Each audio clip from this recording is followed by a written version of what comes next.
Good evening, everyone. We're good to start, I think. Welcome to the Council meeting of the 22nd of May 2023. We'll commence by reading the Acknowledgement of Country, and I call upon Councillor Gillies to read it. Thank you, Mayor. I acknowledge the Wurundjeri Woiwurrung people as the traditional owners and original custodians of this land and pay my respects to their elders, past and present, and the elders from any other communities who may be with us today. Thank you. Thank you, Councillor Gillies. As I said, welcome to tonight's Council meeting. Before we commence the meeting, I request that all mobile telephones are switched off or turned to silent, please. The Council meeting is being live streamed on the Council website, so you can watch proceedings of the meeting, councillor deliberations and voting. The meeting will also be recorded and made available on the Council website as soon as practicable after the meeting. My name is Councillor Felicity Sinfield and I have the great pleasure of being the Mayor of Boroondara. I'll start by introducing my fellow colleagues seated to my left at the horseshoe table: Councillor Jim Park, Councillor Nick Stavrou, Councillor Wes Galt, Councillor Di Gillies, and on the other side, Councillor Lisa Hollingsworth, our Deputy Mayor, Councillor Gary Thompson, Councillor Jane Addis, Councillor Susan Bigger and Councillor Victor Franco. I also acknowledge in attendance this evening our Chief Executive Officer, Mr Philip Storer, seated to my right, and our Manager of Governance and Legal, Mr Brian Wee, seated to my left. There are many other officers in attendance this evening and they will be introduced as required. I will now move to apologies. Mr Wee, are there any apologies for this evening's meeting? Through you, Madam Mayor, Councillor Watson has an apology this evening. Thank you. Item 1, declaration of conflict of interest of any councillor or council officer. Councillors and council officers, are there any conflicts to declare in relation to the agenda for tonight? It appears not. I would like to ask my fellow councillors for a motion to suspend standing orders to enable a special event this evening, the presentation of National Emergency Medals to some council officers. Councillor Park? So moved, Chair. Councillor Gillies? Seconded. Thank you, Chair. Thank you. I put that to the vote. I declare that carried. Thank you. I'm delighted to present the National Emergency Medal Awards tonight for 4 of our council officers. The National Emergency Medal is administered by the Australian Honours and Awards Secretariat at Government House, who provides Secretariat support to the National Emergency Medal Committee. The National Emergency Medal is awarded to persons who rendered sustained or significant service during nationally significant emergencies in Australia. Applications for sustained or significant service may come from relevant organisations or from members of the community. Last year, the City of Boroondara nominated staff who assisted with the 2019-2020 Gippsland fires. The 2019-2020 bushfires were declared a nationally significant emergency for the purposes of the National Emergency Medal on the 2nd of December 2020. The following staff have been recognised for their service: Mr David Eastham, Mr Chad Henry, Mr Nicholas Lund and Mr Graham Mawson. It should be noted that Graham will receive the clasp only, as he has already received the medal for a previous event, and I presume that's the 2009-10 bushfires. So I will now head down to the floor to present those awards, and Mr Wee will announce those recipients.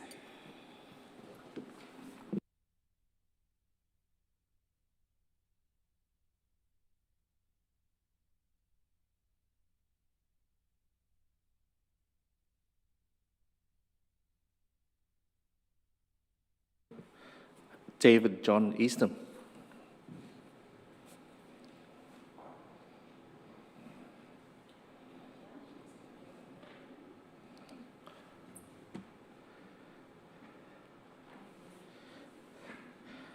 Chad Everett Henry.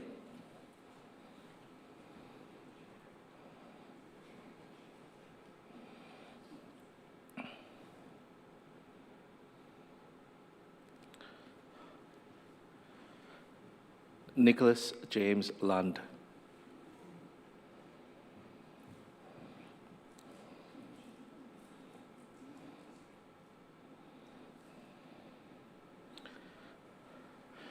Graham William Mawson.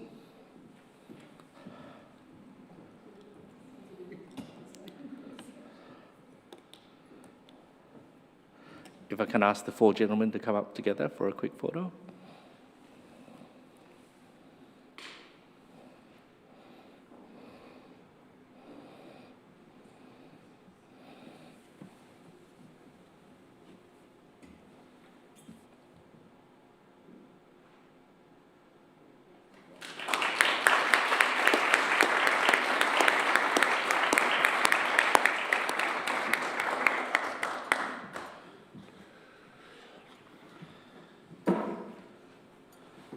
I move that standing orders be resumed.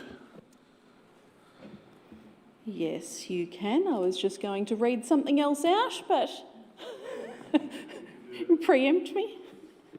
I was just going to read the short citation that His Excellency, the Honourable David Hurley, has issued to all recipients, and so that everybody in the gallery can see what the medal looks like. It's displayed on the screens there.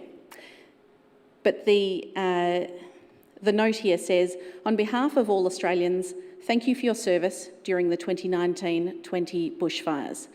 The intensity of the fires and the devastation they caused will long be scarred into our nation's memory. In the midst of the danger and tragedy, we also witnessed the best of Australia, individuals helping loved ones and strangers alike. As a recipient of the National Emergency Medal, know that your fellow Australians are grateful for your service. Well done. Another round of applause.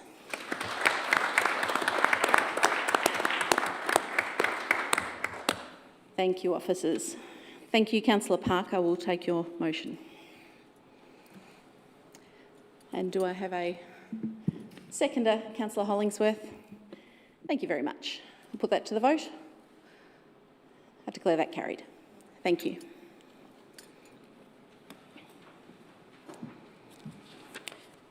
We will now move to deputations, presentations, petitions and public submissions.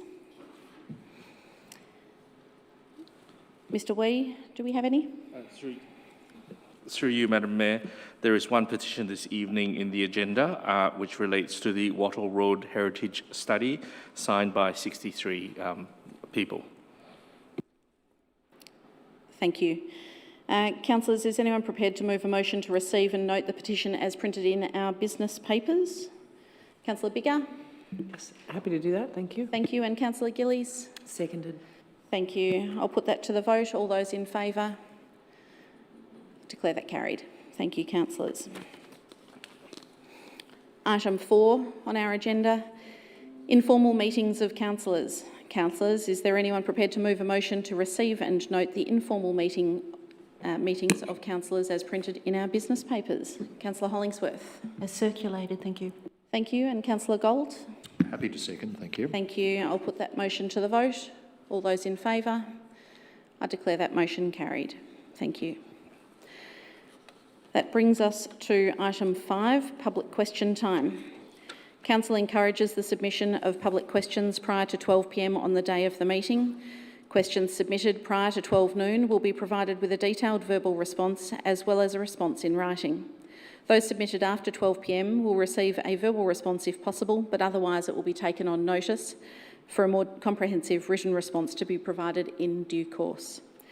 Mr Wee, do we have any public questions this evening? Through you, Madam Mayor, this evening there are 6 questions that were submitted by 5 people. Thank you.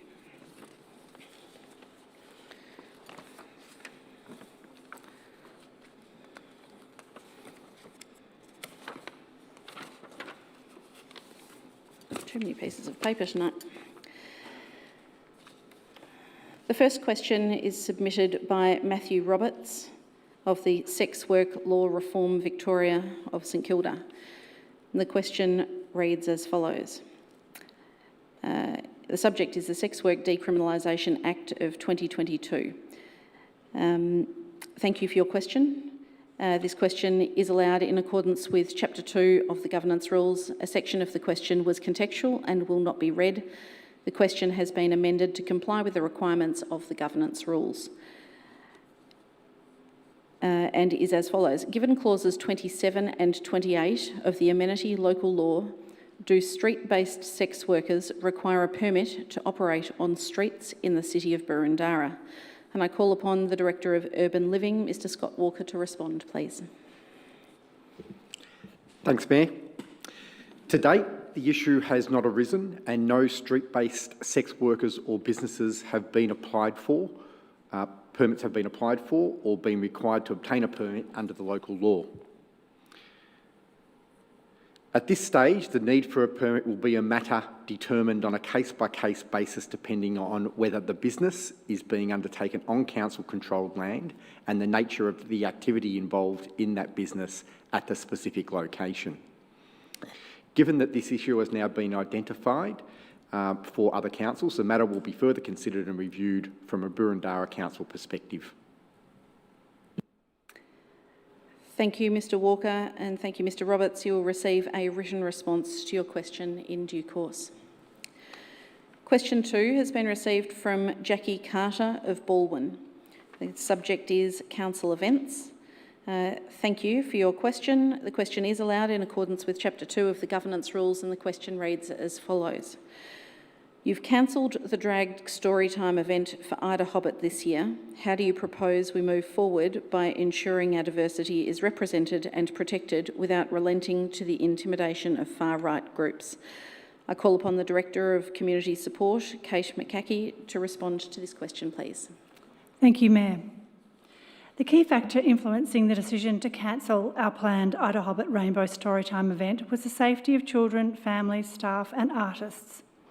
It is important to highlight that Council continued to celebrate Ida Hobbit through a range of activities last week, including flying the Rainbow Pride flag at Kew Library and Camberwell Civic Centre on the 17th of May and hosting other events at libraries and youth services.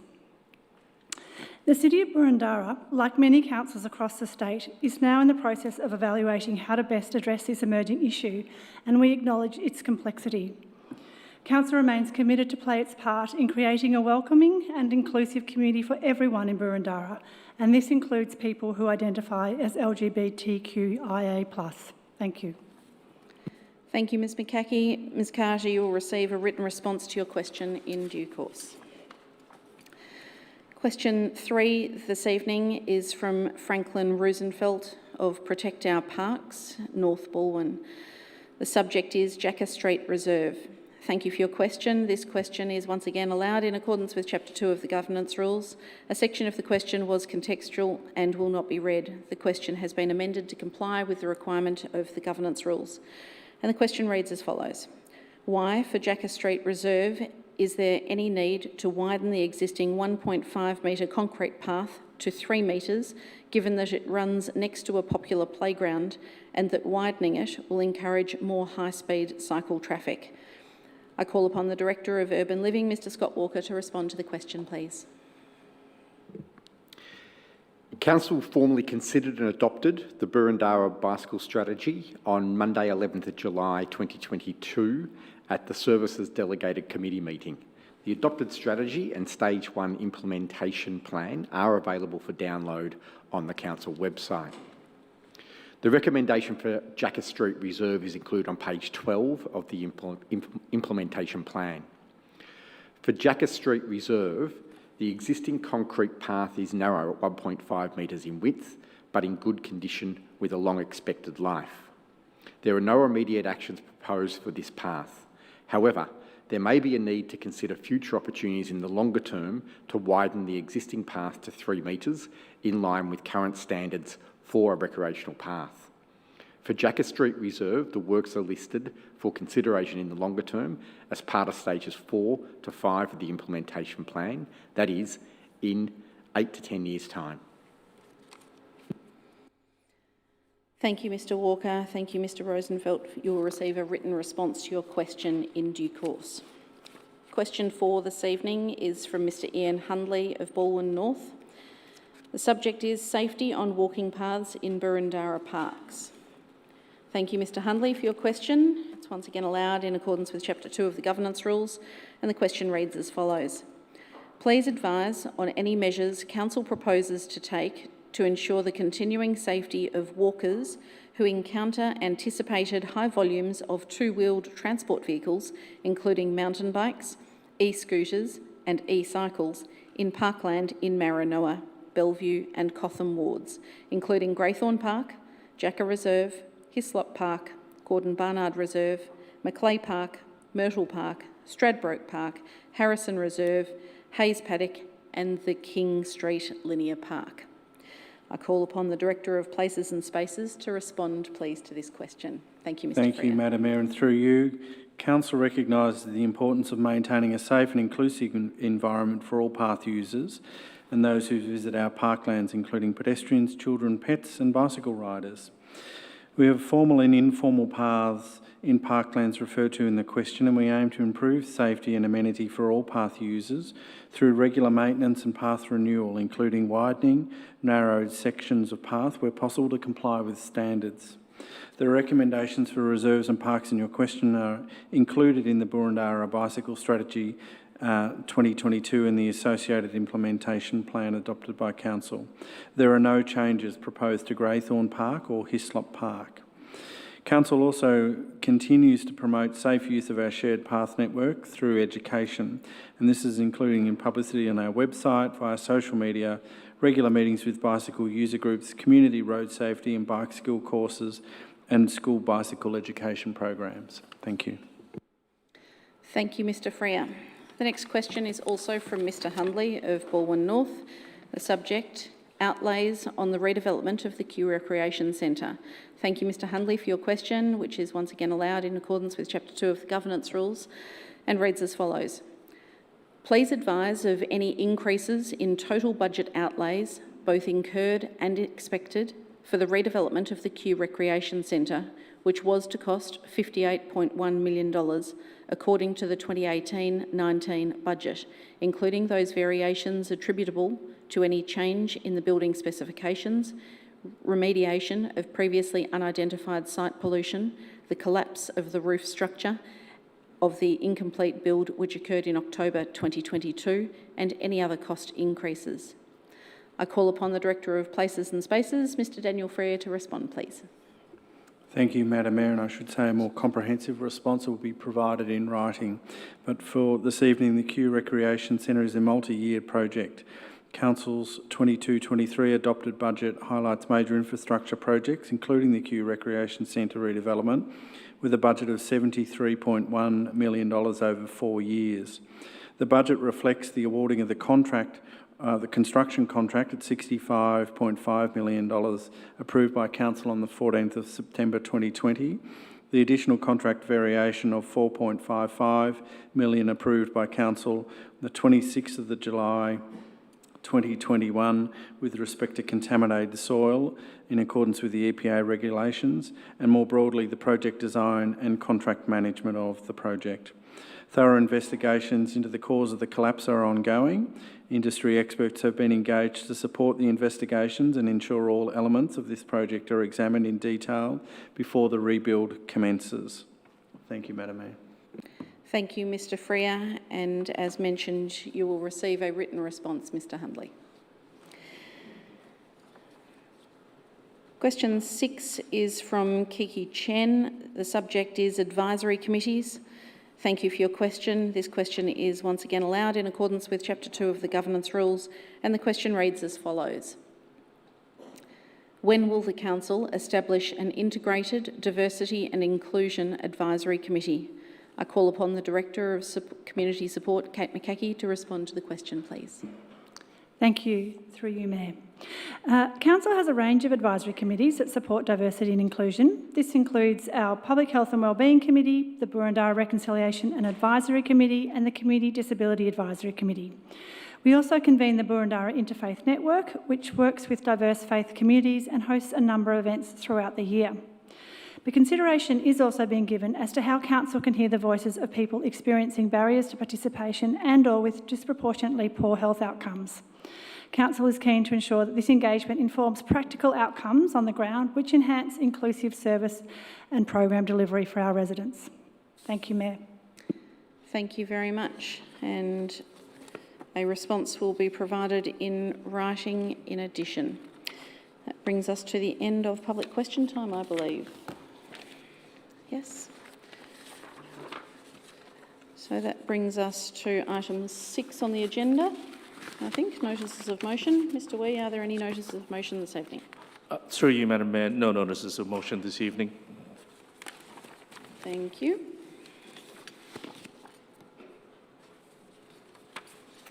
Item 7 on the agenda, there's papers everywhere, is the presentation of officer reports. Does any councillor have any issues with the order of the agenda or wish to flag a particular item for discussion or questions for officers? If not, I have a suggestion for an en bloc opportunity. So my suggestion is that items 7.4, 7.5, 7.6 and 7.7 can potentially be moved en bloc. Councillor Galt, you spoke earlier in the day about item 7.4. Are you happy that that be incorporated, or would you like that extracted? Happy to take it offline, thank you. So to take that out of the en bloc proposal, or to take your queries offline? I will take it to the officers separate to this meeting, thank you. Thank you. Councillor Franco. I'm happy for those to go as a block as long as item 7.5, if the motion is going to be to remain in the MAV. If we are removing ourselves from the MAV, then I want it separately discussed. The officer's recommendation is what would be moved en bloc. Okay. On that basis then, before we move it en bloc, do I anticipate that that's your likely next move, Councillor Park? Noting that item 7.5 was placed on the table in the February council meeting, I first seek a motion to take that from the table to have it incorporated then in the en bloc. So moved. Thank you. And do I have a seconder? Thank you. Councillor Thompson. Is any councillor opposed to taking it from the table to incorporate it in the en bloc motion this evening? It appears not. I'll therefore put that to the vote. All those in favour? I declare that carried unanimously. Thank you. So given that where we are now at, I am in search of a motion. Thank you, Councillor Park, in anticipation of moving items 7.4, 7.5, 7.6 and 7.7 en bloc. Yes, so moved, Chair. Thank you. Councillor Thompson, happy to second? Happy to second, thank you. Thank you. There appears to be no possible opposition to that. Councillor Biggar. Sorry, I just wonder for the sake of the gallery, if we could have it on the screen so we could at least show what we're moving en bloc. Yes, certainly, and I'm happy to... And also, can you clarify what 7.7 was, please? 7.7 is the recommendations of the Audit and Risk Committee meeting from March. Thank you. So item 7.4, for clarity, is the Public Realm Asset Manual. 7.5 is the MAV membership. 7.6 is the March QPR, Quarterly Performance Report. And 7.7 is the recommendations report of the Audit and Risk Committee meeting.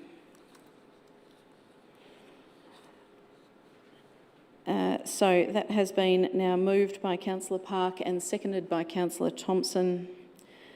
Is there anybody opposed to that? It appears not. I'll put that motion to the vote. All those in favour? I declare that carried. Thank you, councillors. So that brings us to item 7.1 on the agenda, which is the Ashburton Shopping and Business Centre Marketing and Business Development Fund. This item will be introduced by Mr Nick Lund, Manager of Liveable Communities. Thank you, Mr Lund. Thank you, Madam Mayor, and good evening, councillors. The report before you tonight is for Council to consider submissions and objections received following public notice of Council's intention to declare a special rate and charge for a marketing and business development fund for the Ashburton Shopping and Business Centre, and to determine whether to declare the proposed scheme following the public consultation process undertaken between the 4th of February and 6th of March 2023. The outcome of the public consultation resulted in one valid objection from a property occupier who represented one property. I confirm this objector did not register to be heard this evening. However, we do acknowledge Mr Bob Stensolt, the President of Ashburton Shopping Centre Traders Association, is in attendance online this evening to show his support of the proposed scheme. Because objections were received in respect of fewer than 50% of those properties to be included in the scheme, Council may resolve to declare the proposed scheme. The officer recommendation is as printed. Thank you. Thank you, Mr Lund. Councillors, are there any questions for officers? Councillor Thompson? No question. Happy to move the motion when the time's right. It appears to be now. That'll be the officer's recommendation. Thank you very much, and that is on the screen behind us. And in search of a seconder, Councillor Hollingsworth. Happy to second, thank you. Thank you. And for the benefit of the mover, is there any opposition to that? It appears not. Councillor Thompson, would you like to speak to your motion? Just very briefly, thanks, Madam Mayor. This special rate scheme for the Ashburton traders has been well received with only one objection, less than 1% of the rateable properties. And I've had lots of extensive discussions with the Traders President, Mr Bob Stensolt, who's watching online, very supportive of this, and it does wonders for the centre. So very happy that this is moved. Thank you. Thank you. Councillor Hollingsworth, the motion's unopposed. You're happy to not speak? Thank you. There are no further lights on, so I propose to put that motion to the vote. All those in favour? Item's carried. Thank you.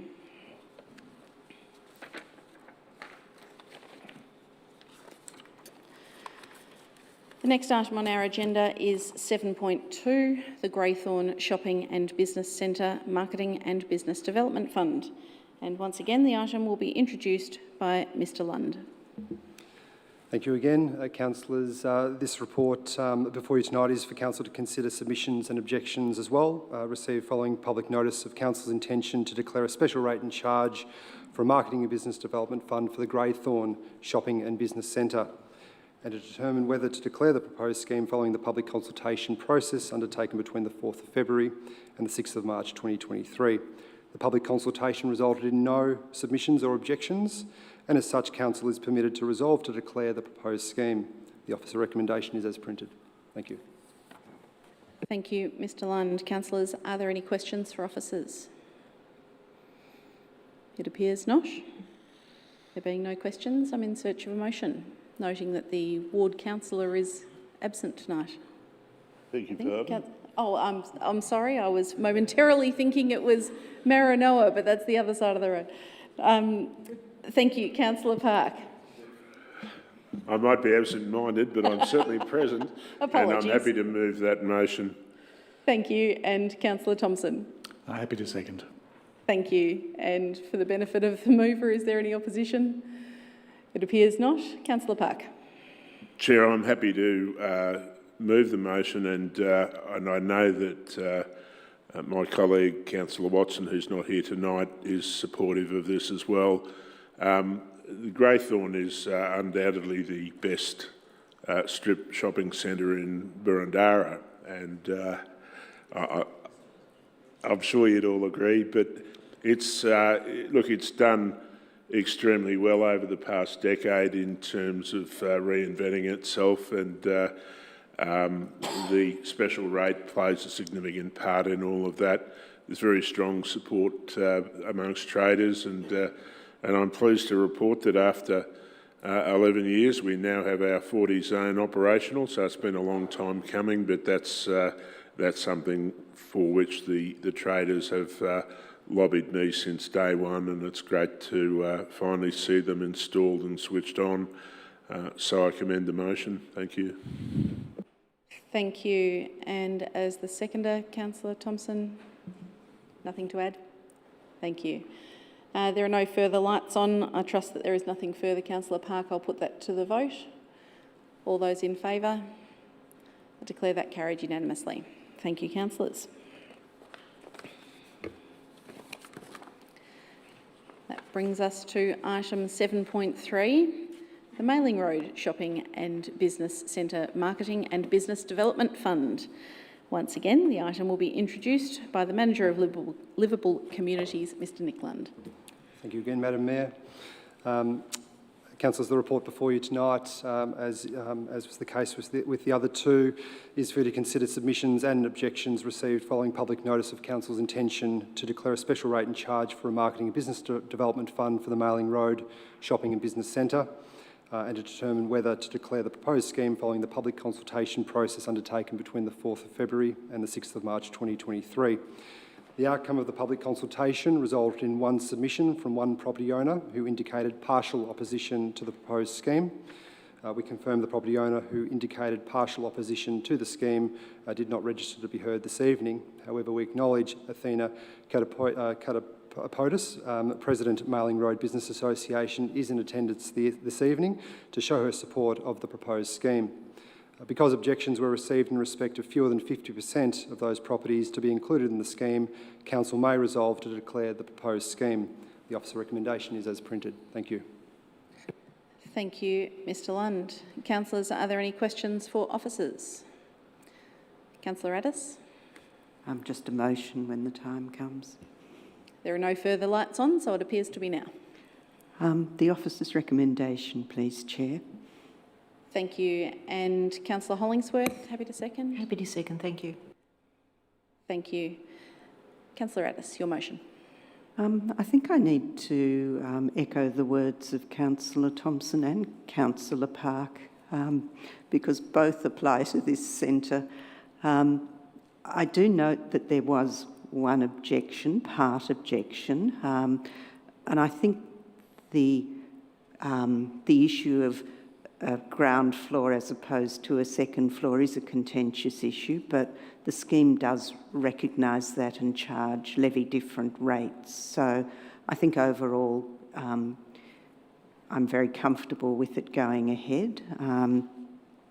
I would like to take this opportunity to acknowledge Athena Katapodis, who's the chair, and Peter Barclay, who is deputy, and thank them for all the work they do, including the big car event that was on Sunday that was well attended. So it is a wonderful shopping centre. We probably all feel that our shopping centre is the best, but I thank the officers for the scheme. It does make a big difference to the centre. Thank you. Thank you, Councillor Addis. And Councillor Hollingsworth, happy for that to be put. No worries. There are no further lights on at this point, so I'll put that motion to the vote. All those in favour? That's carried unanimously. Thank you, councillors. Thank you, officers.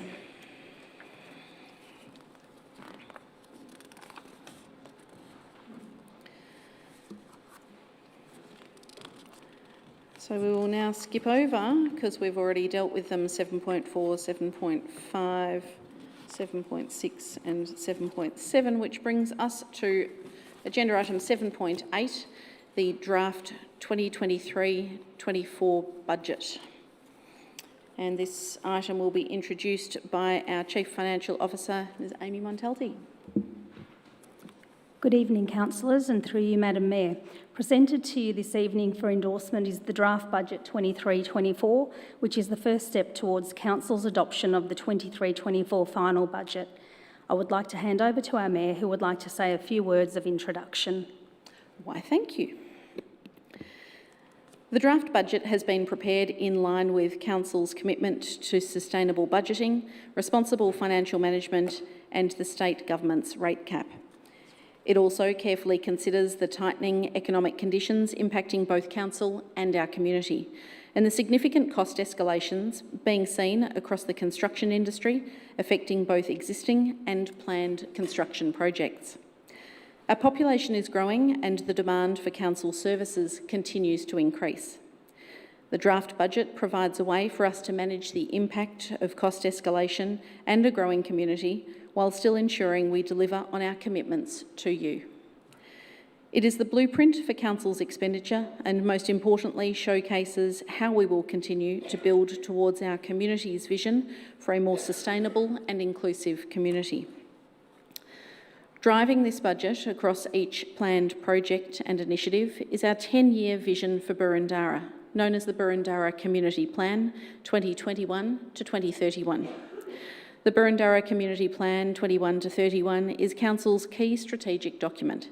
It was developed in consultation with over 5,000 community members and guides everything that we do to ensure we deliver what you, our community, told us you value most.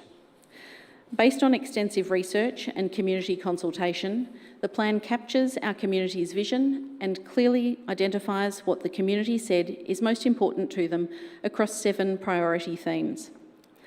The draft budget aligns with the plan and Council's 10-year financial plan and includes a detailed 4-year horizon reflecting the priorities the community asked us to focus on over the next 4-year and 10-year terms. In 2023-24, Council is proposing to fund various projects and initiatives that better support the environment, protect the character of our neighbourhoods and care for our community members. Our commitment to improve Burundara's environmental sustainability remains, with almost $4 million allocated towards a range of initiatives aimed at reducing our environmental footprint. Moderating development, density and style to suit the existing aesthetic character of Burundara is another top priority for our community. We have allocated funding to help streamline and better support planning applications, submissions and decisions, as well as introducing a new process to assess properties for inclusion in a heritage overlay. Over $414,000 will go towards place plan initiatives, which will help improve the quality of our streetscapes in shopping precincts, making them more attractive places for the community to shop and socialise and contribute to the local economy. To support the growing demand of female participation in sport, we're investing in our sports ground facilities to make them more accessible and inclusive, whilst also maintaining the quality of our open spaces. This includes allocating $1 million to upgrade the playing surface at Dorothy Laver West Reserve and over $8 million towards several sports ground pavilion renewals. We're continuing to invest in high-quality, sustainable and inclusive community services and facilities, with $81 million allocated to renewed and new community assets in the coming year. This includes the Kew Library redevelopment and the refurbishment of the Michael Tuck stand at Glenferrie Oval. This draft budget continues to support a program of health and wellbeing activities for those with disproportionately poorer health outcomes, such as the LGBTQIA+ communities, young people, and others experiencing social isolation and loneliness. Spend has also been allocated to ensure the needs and aspirations of our multicultural community are identified through community consultation and presentation of our draft Multicultural Action Plan 2024 to 2028.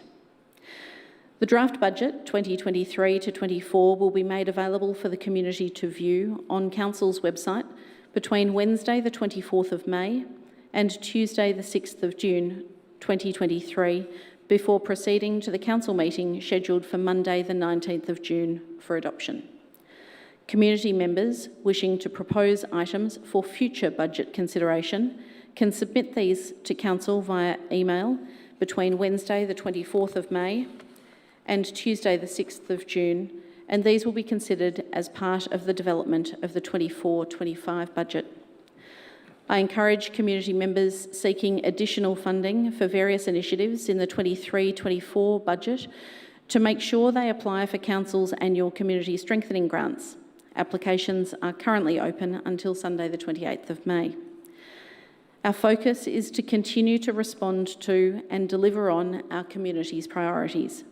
By investing in our services, facilities and various activities, we can continue to play a pivotal role in fostering community connection and contributing to the health and wellbeing of our Burundara community.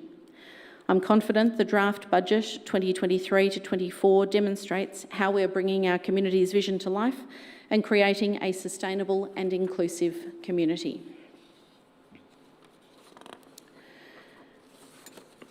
Councillors, are there any questions for officers at this point? Councillor Galt. Quite minor, thank you, Chair. Mayor, Chair. Just on the, when it comes back to chamber on the 19th of June at a council meeting, there is no council meeting scheduled for that night. Can I presume we're going to schedule one in the interim period? Thank you. And the other is a very minor point too. When reading through the budget, I noticed on page 84 through to page 87, we project planned human resources levels and we divide it into men and women. While I'm a great supporter of showing gender balance in our employment practices, is there any other reason for splitting it into men and women? Ms Montalti. Thank you for your question. That is a requirement under the model budget format that we do follow. Thank you, Councillor Gold. Councillor Hollingsworth. Thank you, Madam Mayor. In the officer's recommendation, I read that the CEO is authorised to approve minor amendments, and I just wanted to seek clarification that some elements where there might be some duplicity or overlap or inclusions can be considered prior to this actually goes out to community consultation on Wednesday. Ms Montalti. Yes, we are able to do that prior to Wednesday. Thank you. Thank you, Councillor Hollingsworth. Councillor Franco. Thank you, Chair. On page 1, under next steps, it says, in the second sentence, after putting out the budget on the website for review, I quote, "Any proposals received from the community in response to the draft budget will be considered as part of the development of the 2024 to 2025 budget." Is it the case for officers to decide that, or is it the case for the elected council to decide whether or not we will consider and when we will consider any submissions that are made to us? Thank you, Councillor Franco. Our CEO, Mr Philip Storer, would like to respond. Thank you very much, Madam Mayor. The answer to the question is that it's a matter for councillors to determine, and you have that opportunity right now. If you wish to change the officer recommendation, which might become a resolution, and wish to approach matters differently, then that's available to you. But it is a council decision as to how you wish to approach this question. Thank you. A further question. The officer's recommendation does not say that the elected council will not consider any submissions in relation to the current budget. It's in fact non-prescriptive at all in that regard. And if there is a motion there that is ruling out any possible amendment whatsoever, I'd like to know what that clause is in the officer's recommendation. Thank you. Mr Storer. Thank you, Madam Mayor. The officers are putting forward a proposition to you which is consistent with the next steps. If you wish to actually deal openly with this question by making it part of a resolution, that's open to you as a council to do that. Sorry, Mayor, I'm unclear. I can't see anywhere in the resolution, the recommended resolution, that rules out the ability of this council to consider any possible amendment whatsoever. Is that the case? I'm not sure how many different ways I can say this, Madam Mayor. There's nothing in the officer recommendation which does what you just described. It's a matter for councillors. If you want to be able to consider propositions for the upcoming budget on the basis of submissions which are made, and you want to make that clear, then you would move a resolution which does so. And you would test that with your colleagues. Councillor Franco, can I suggest that because this is the draft budget, there is still the opportunity for amendments should the council wish to do so prior to the adoption of the formal budget on the 19th of June? Thank you. That's my understanding. Councillor Park. Chair, I'm happy to move the officer's recommendation. Thank you. That's welcome. I'm in search of a seconder. Councillor Stavrou.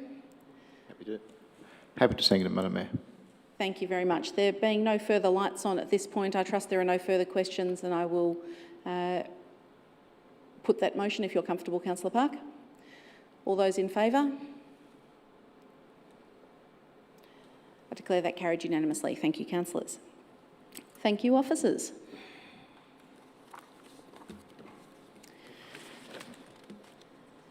That brings us to item 8, general business. Now, we do have a few items of general business to consider.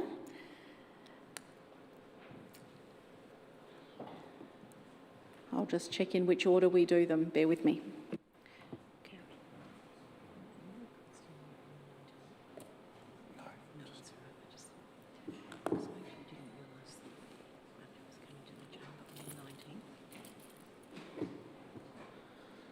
Happy about,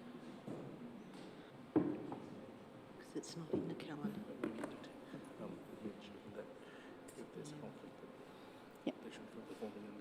Yep, absolutely.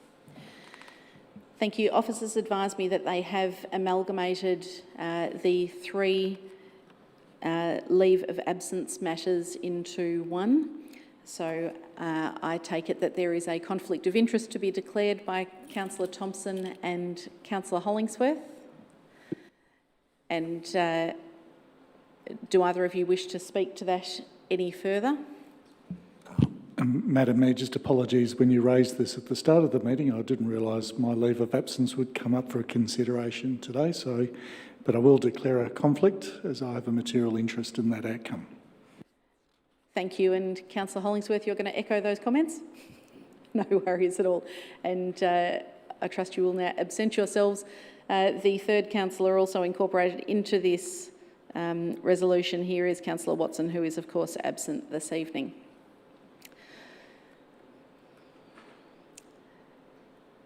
The motion on the screen there that Council resolved to grant the following leave of absence from Council for Councillor Thompson on Monday the 24th of July 2023. Again, Councillor Thompson on Monday the 21st of August 2023. Councillor Watson for this evening the 22nd of May 2023. And Councillor Hollingsworth on the 19th of June 2023. Councillor Franco. I'm going to ask a procedural question, if I might. I'd like to also request leave for a particular day on which a standby night has been called. I don't know if it will occur. That's Monday the 29th of May. I'm wondering if you'd be willing to include that with the proviso if required. Councillor Franco, I understand that standby night will not be exercised and there will be no council meeting on that evening. Thank you. So therefore I am in search of somebody to move this motion. Councillor Biggar. Yep, happy to move that. Thank you. And my apologies, Councillor Park. I'm happy to second it, but I believe it should be leaves of absence, given that it's plural. So happy to second. I had a different matter to raise, but which I will signify to you. I accept Councillor Park's alteration. Thank you, Councillor Biggar. There are no further lights on at this point, so I will put that motion. All those in favour? I declare that carried unanimously. Thank you, councillors. We will seek the return of Councillor Thompson and Councillor Hollingsworth.